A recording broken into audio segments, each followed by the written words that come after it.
Hello, welcome to lawyer academy India. मैं हूं advocate Karan Maurya और हम लोग अपना बीएनएसएस मॉक टेस्ट का पार्ट 2 देख रहे हैं। इससे पहले हम लोग एक पार्ट देख चुके हैं, बाकी चैनल पे जाके देख लेना, सारी चीज़ें मिल जाएगी।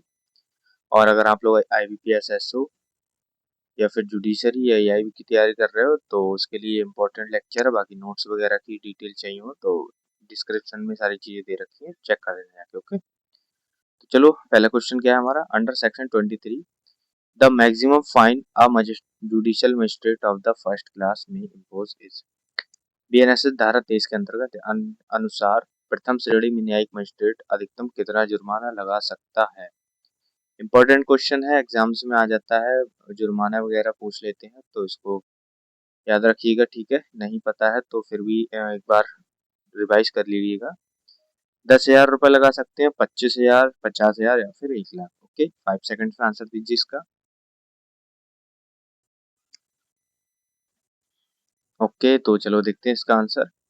वो 50,000 रुपए तक का जुर्माना लगा सकते हैं। ठीक है, JMFC, judicial magistrate first class. Next question हमारा, under BNSS dealing with persons bound to confirm to lawful directions of police is a provision found in which chapter. BNSS के अंतर्गत पुलिस के वैध निर्देशों का पालन करने संबंधी बीएनएसएस किस अध्याय में है।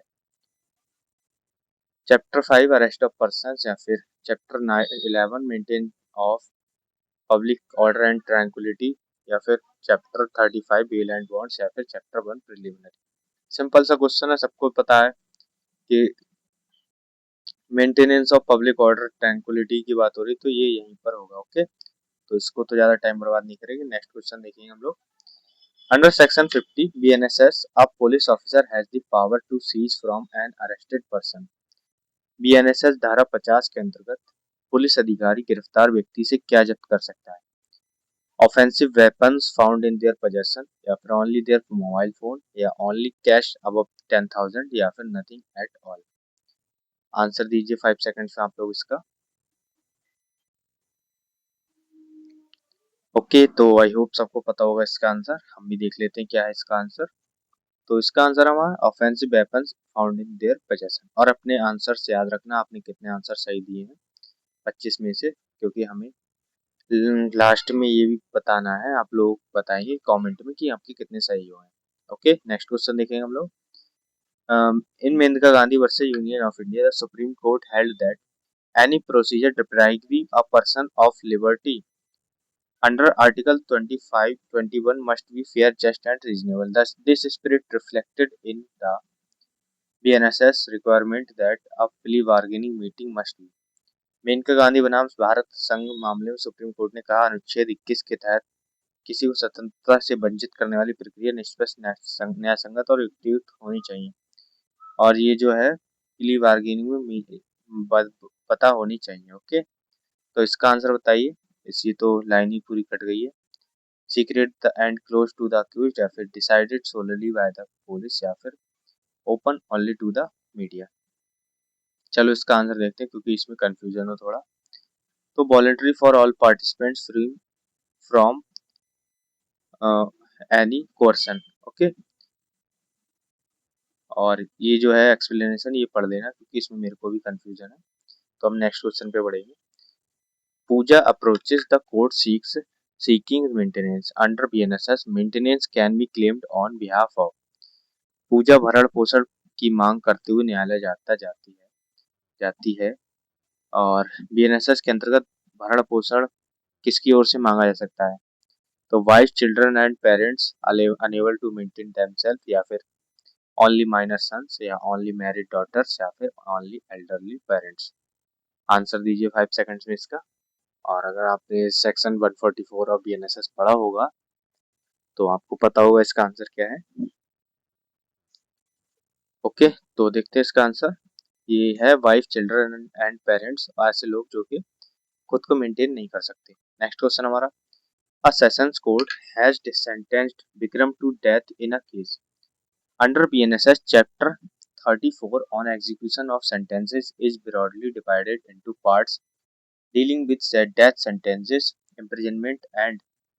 एक सत्र न्यायालय ने विक्रम को एक मामले में मृत्यु दंड की सजा सुनाई। बीएनएसएस का अध्याय 34 सजाओं की क्रियान्वयन के लिए मृत्युदंड, कारावास और किस विषय से संबंधित भागों में बटा है? लेवाई ऑफ फाइन या फिर मेंटेनेंस ऑफ वाइफ्स या फिर रजिस्ट्रेशन ऑफ एफआईआर या फिर एंटीसिपेटरी बेल। आंसर दीजिए 5 सेकंड्स में आप इस लोग इसका। ओके, तो देखते हैं इसका आंसर। ये है हमारा लेवाई ऑफ फाइन। ओके, जुर्माना वसूली। नेक्स्ट क्वेश्चन हमारा, under the BNSS the purpose of attaching a proclaimed offender's property is primarily to. BNSS के अंतर्गत उद्घोषित अपराधी की संपत्ति कुर्क करने का मुख्य उद्देश्य क्या है?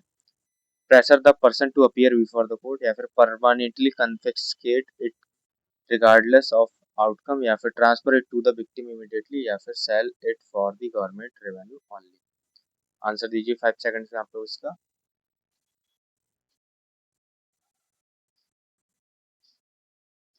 ओके, तो चलो देखते हैं इसका आंसर। ये हमारा प्रेशर डालने के लिए होता है, जो पर्सन है एब्सकॉन्डेड है, भागा हुआ है, कि वो वापस आ जाए। ओके, नेक्स्ट क्वेश्चन हमारा, under BNSS the newly established authority that supervises prosecution and advises on appeals is the। BNSS के अंतर्गत अभियोजन की निगरानी और अपील पर सलाह देने वाला नया प्राधिकरण कौन सा है? तो डायरेक्टरेट ऑफ प्रोसिक्यूशन या फिर डायरेक्टरेट ऑफ इन्वेस्टिगेशन या लीगल सर्विस अथॉरिटी या फिर ह्यूमन राइट्स कमीशन। आंसर दीजिए 5 सेकंड्स में आप लोग। और बीएनएसएस पढ़ी होगी तो आपको साफ साफ पता चलता होगा कि इसका आंसर क्या है, फिर भी देख लीजिए। ओके, तो चलो देखते हैं इसका आंसर क्या है। आई होप सबको पता होगा।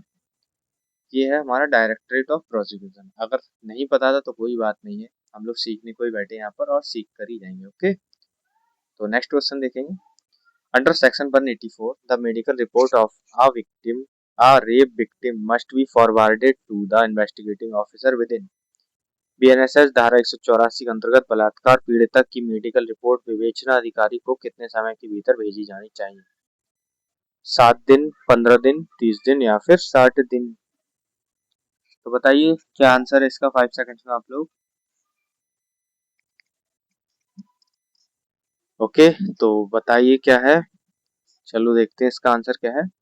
ये 7 दिन में भेजी जानी चाहिए। ओके, नेक्स्ट क्वेश्चन हमारा, under section 43 clause 3 BNSS the use of handcuffs while making an arrest is. BNSS की धारा 43(3) के अनुसार गिरफ्तारी के समय हथकड़ी का प्रयोग कैसा है? Completely completely prohibited in all cases या फिर discretionary for specified categories of serious offenders या mandatory in every single arrest या फिर allowed only with prior court permission. Answer दीजिए इसका 5 सेकंड्स में आप लोग।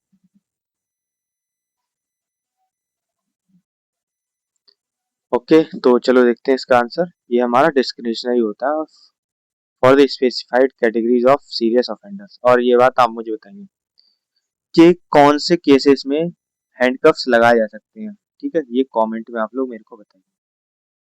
सब केसेस में नहीं लगते, बट कुछ केसेस होते हैं जिनमें लग सकते हैं। सेक्शन 43 का 3 देखिए और इसमें पता चल जाएगा आपको कि कौन सी केसेस में हैंडकफ्स लगाए जा सकते हैं। ओके, हम नेक्स्ट हम नेक्स्ट क्वेश्चन की तरफ बढ़ेंगे। Under BNSS the inquest report must be forwarded to the DM district magistrate और SDM sub district magistrate within. BNSS के अंतर्गत इंक्वेस्ट रिपोर्ट जिला मजिस्ट्रेट या उपमंडल मजिस्ट्रेट को कितने समय के भीतर भेजनी होती है? 12 घंटे, 24 घंटे, 48 घंटे या फिर 7 दिन। आंसर दीजिए इसका 5 सेकंड में आप लोग। ओके, तो सबको पता होगा जहां तक मुझे लगता है। तो इसका आंसर है हमारा 24 घंटे भेजनी होती है। ओके, नेक्स्ट क्वेश्चन हमारा, under BNSS restricting adjournments under BNSS is part of the broader push towards. BNSS के तहत के अंतर्गत स्थगन को सीमित करना किस व्यापक उद्देश्य का हिस्सा है? तो टाइम बाउंड स्पीडी ट्रायल्स या फिर इंक्रीजिंग कोर्ट फीस या रिड्यूसिंग द नंबर ऑफ जजेस या फिर eliminating jury trials were never existing in India। 5 seconds में आंसर दीजिए आप लोग इसका।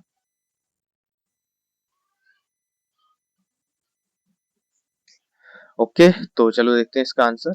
ये है हमारा time bound and speedy trials के लिए इसको रेस्ट्रिक्ट किया जाता है। ओके, नेक्स्ट क्वेश्चन हमारा, Under Section 18 BNSS, who is appointed to conduct prosecution on behalf of the state in courts? BNSS धारा 18 के अनुसार राज्य की ओर से न्यायालयों में अभियोजन चलाने के लिए किसे नियुक्त किया जाता है? तो इन्वेस्टिगेटिंग ऑफिसर को, या फिर पब्लिक प्रोसिक्यूटर, या डिफेंस काउंसिल, या फिर रजिस्ट्रार ऑफ द कोर्ट। बहुत सिंपल क्वेश्चन है, सबको पता होगा, सबको ही पता होगा जहां तक है, बट फिर भी देखते हैं। चलो इसका आंसर तो पीपी होते हैं, ठीक है। पीपी मतलब पब्लिक प्रोसिक्यूटर, जिसके आप लोग तैयारी भी करते होंगे। जैसे सरकारी वकील भी कहते हैं, एपीओ या फिर पीपी, ये सारे लोग वही सेम ही होते हैं। ओके, तो इनका औहदा थोड़ा ऊपर नीचे हो जाता है, बट सेम ही होते हैं। चलो नेक्स्ट क्वेश्चन देखते हैं। In state of Maharashtra versus Prafull B Desai, the supreme court held that recording evidence by video conferencing is legally permissible. This is secured in BNSS through the broad recognition of। Maharashtra बनाम Praful B Desai मामले में supreme court ने कहा कि video conferencing के माध्यम से साक्ष्य रिकॉर्ड करना कानूनी रूप से मान्य है। यह बीएनएसएस में किस व्यापक मान्यता में झलकता है? तो audio video electronic means for recording statements and evidence through out investigation and trial, या फिर मेंटेनेंस प्रोविजन अलोन, या फिर बेल चैप्टर, या फिर proclaim offender provision only alone. इसका बहुत इंपॉर्टेंट रोल रहेगा आपके एग्जाम में, क्योंकि ये केस लॉ से भी संबंधित है और वैसे इलेक्ट्रॉनिक एविडेंस से भी संबंधित है, इसलिए और इसलिए स्क्रीनशॉट ले लो आप लोग चाहें। बाकी इसका आंसर तो आपको पता ही है, ये आंसर होगा audio video electronic means. Okay, next question हमारा under BNSS aid to magistrates and police under chapter 4 generally means that certain public servants and citizens। BNSS के अंतर्गत अध्याय 4 की मजिस्ट्रेट और पुलिस को सहायता का सामान्य क्या अर्थ है? Are bound to assist magistrates and police officers in certain lawful duties, या फिर can refuse all police request, या फिर हैव नो लीगल ऑब्लिगेशंस, या फिर must pay a fee to avoid helping. Answer दीजिए इसका 5 सेकंड में।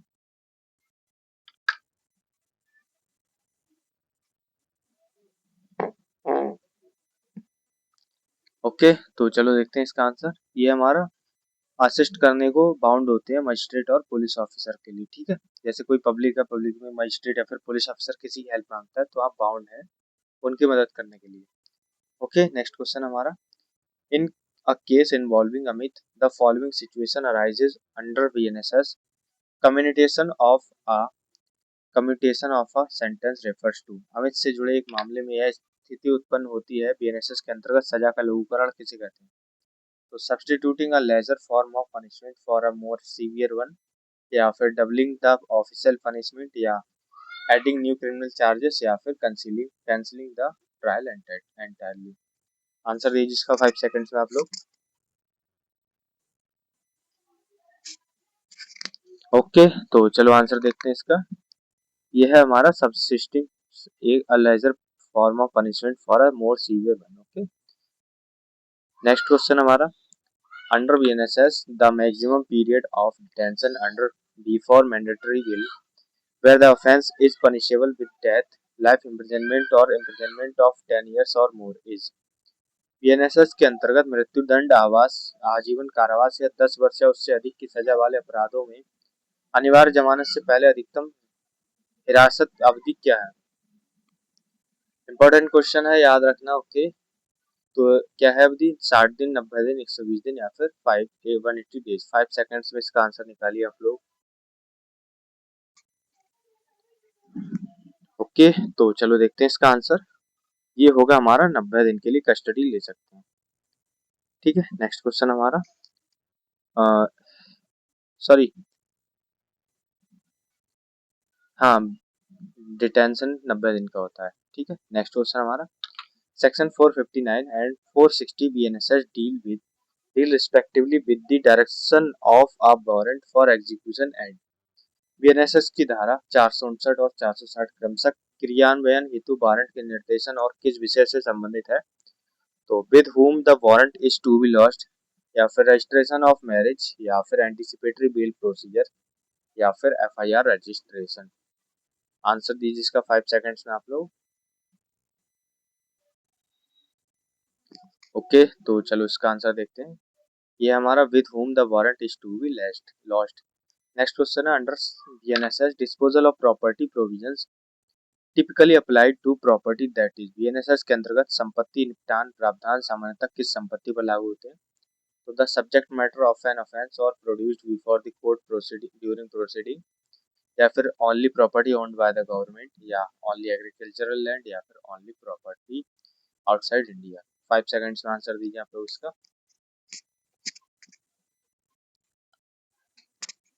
ओके, तो आई होप सबको पता होगा। ये है हमारा the subject matter of an offence, मतलब ऐसी प्रॉपर्टी जो इससे कोई अपराध वगैरह हुआ है जिसकी वजह से, तो वो चीजें डिस्ट्रॉय कर दी जाए। नेक्स्ट क्वेश्चन हमारा under BNSS if a woman magistrate is not available a rape victims statement may be recorded by. BNSS के अंतर्गत यदि महिला मजिस्ट्रेट उपलब्ध ना हो तो बलात्कार पीड़िता का बयान कैसे दर्ज किया जा सकता है? अब male magistrate in the presence of woman,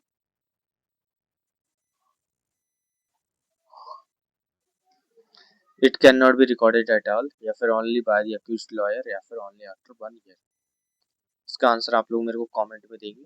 और आईबीपीएस एसओ में ये डायरेक्ट क्वेश्चन पूछ लिया जाता है, कई बार आ चुका है, तो इसका याद रखना। ओके, नेक्स्ट क्वेश्चन देखेंगे।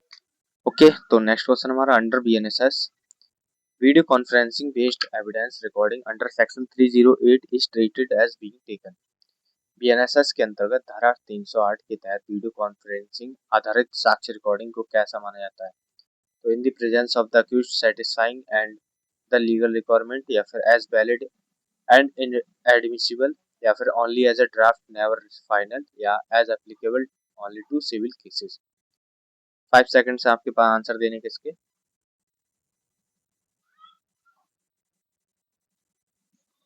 ओके, तो चलो देखते हैं इसका आंसर। ये है हमारा अक्यूज्ड की अगर प्रेजेंस में दिया था तो सेटिस्फाइंग और लीगल रिक्वायरमेंट माना जाता है। ओके, नेक्स्ट क्वेश्चन हमारा which section of the BNSS 2023 deals with its short title extent and commitment. BNSS 2023 का संक्षिप्त नाम विस्तार और प्रारंभ किस धारा में दिया गया है? 1 में, 2 में, 531 में, 173 में।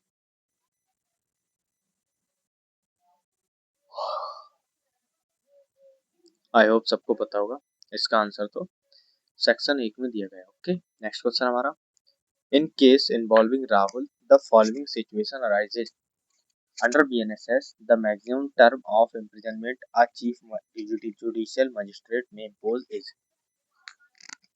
राहुल से जुड़े एक मामले में यह स्थिति उत्पन्न होती है, बीएनएसएस के अंतर्गत मुख्य न्यायिक मजिस्ट्रेट कितने वर्ष का कारावास दे सकता है? तो मुख्य न्यायिक मजिस्ट्रेट है वो कितने तक का कारावास दे सकता है, ये बात आप बीएनएसएस खोलेंगे तो शुरू में ही मिल जाएगी किसी सेक्शन में, मेरे को याद नहीं है एग्जैक्ट सेक्शन, बट फिर भी आप लोग आंसर दीजिए इसका। 5 सेकंड आपको देता हूँ मैं। ओके, तो होगा 5 सेकंड्स, ठीक है, देखते हैं इसका आंसर। ये है हमारा 7 ईयर्स वाला। ओके, नेक्स्ट क्वेश्चन हमारा under section 173(2) BNSS an EFIR given through electronic communication must be signed by the informant within uh, धारा 173(2) बीएनएसएस के अनुसार इलेक्ट्रॉनिक माध्यम से दी गई एफआईआर पर सूचनादाता को कितने दिनों के भीतर हस्ताक्षर करने होते हैं? 24 घंटे में, 3 दिन में, 7 दिन में, या फिर 15 दिन में। आंसर दीजिए इसका 5 सेकंड्स में आप लोग।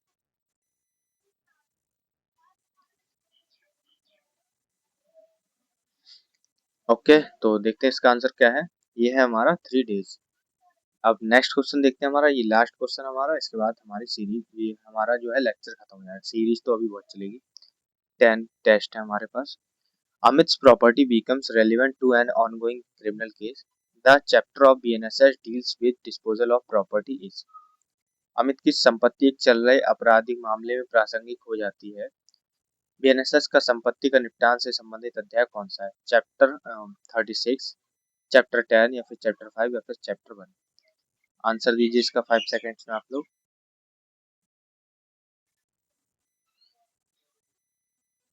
ओके, आई होप सबको आंसर पता होगा। ये हमारा चैप्टर 36। और एक चीज 25 में से कितने आंसर सही हुए ये बात बताना आप लोग कमेंट में, बाकी जो आंसर पूछे वो बताना। और एक चीज अनाउंसमेंट ये है, कंप्लीट लॉ प्रिपरेशन का अगर बंडल चाहिए आप लोगों को, जिसमें एआईबी जुडिशरी और आईपीएस एसओ तीनों के लिए ही नोट्स हिंदी इंग्लिश में मिल जाएंगे, एमसीक्यू सब्जेक्ट वाइज, और 20 मॉक टेस्ट आईबीपीएस एसओ के लिए, 20 जुडिशरी के लिए डाल रखे हैं मैंने, ठीक है। जस्ट 399 में है, स्कैन करो क्यूआर कोड या फिर इस नंबर पर आप पेमेंट कर सकते हो और स्क्रीनशॉट इसी नंबर पर भेज देना। बाकी 1 से 2 घंटे में आपको मटेरियल मिल जाएगा, ओके। और कोई भी क्वेरी वगैरह हो या कुछ कुछ पूछना हो तो वो भी इसी नंबर पर पूछ सकते हो, ठीक है। बाकी मिलते हैं नेक्स्ट वीडियो में, तब तक के लिए जय हिंद।